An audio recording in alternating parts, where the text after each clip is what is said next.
A la pregunta del relator Pedro Vaca sobre las solicitudes de acceso a la información, yo creo que acá en el caso de Perú, eso es lo más grave de todo el contexto que expuso la lideresa Marisol.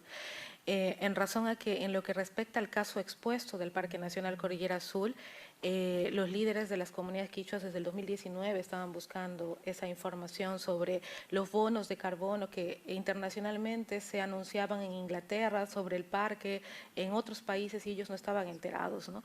Las respuestas al Ministerio del Ambiente, que en Perú sería el que lidera toda la política respecto al tema, siempre fue negativa, que no tienen la información, que no saben cuánto es.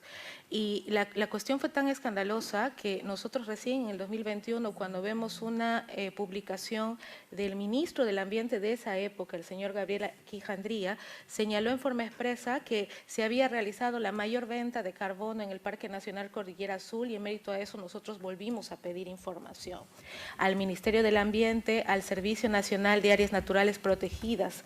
Y en ese aspecto, las solicitudes que presentaron las organizaciones presentes acá ante ustedes fue también negativa. El Estado, el Ministerio del Ambiente dijo que, por ejemplo, lo que decía el ministro es que habían hecho un contrato con Total Energies para el Parque Nacional Cordillera Azul y habían vendido aproximadamente 30 millones de créditos de carbono. Les pedimos el contrato, le pedimos que otras empresas habían comprado y simplemente nos decían que no tenían la información.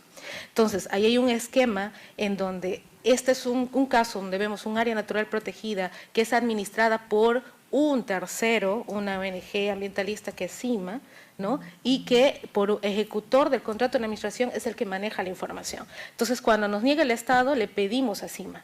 Y CIMA también nos dijo que no, que esa información era privada, no era de dominio público y por tanto no estaban obligados por cuestiones de acceso a la información.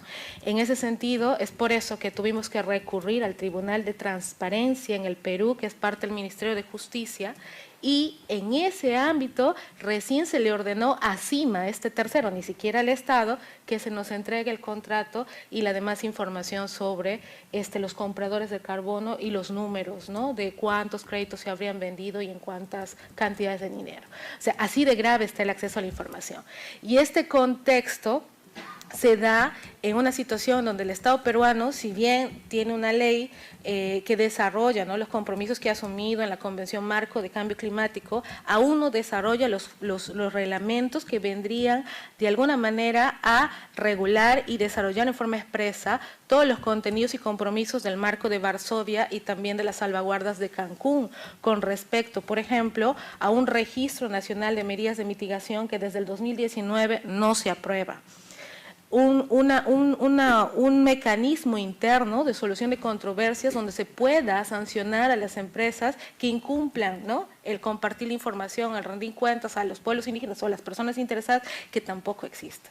Entonces, estamos ahorita en un marco regulatorio ausente y en ese sentido y en ese contexto es que en nuestro caso sucede esto, pero hay casos más graves donde empresas desarrolladoras de proyectos están ingresando a territorio indígena, están negociando con indígenas en condiciones que sabemos que no se establece ningún enfoque intercultural ni enfoque diferenciado, y encima no quieren compartir los contratos que han suscrito con comunidades en forma específica, sobre todo en la zona de Ucayali.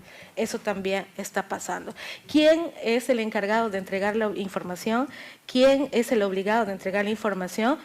En nuestro caso, no sabemos, porque hemos tenido que recurrir hasta la empresa misma o a la ONG, un tercero. El Estado no tiene un registro ni un control, y en ese contexto pues las violaciones son infinitas. Eso es lo que nosotros consideramos, ¿no? A la pregunta de la presidenta Roberta Clark respecto a los impactos sobre los pueblos indígenas, yo creo que en el caso peruano el impacto es tan grande que en el caso del pueblo quichua expuesto acá, el Estado se niega a reconocerle su existencia y su territorio.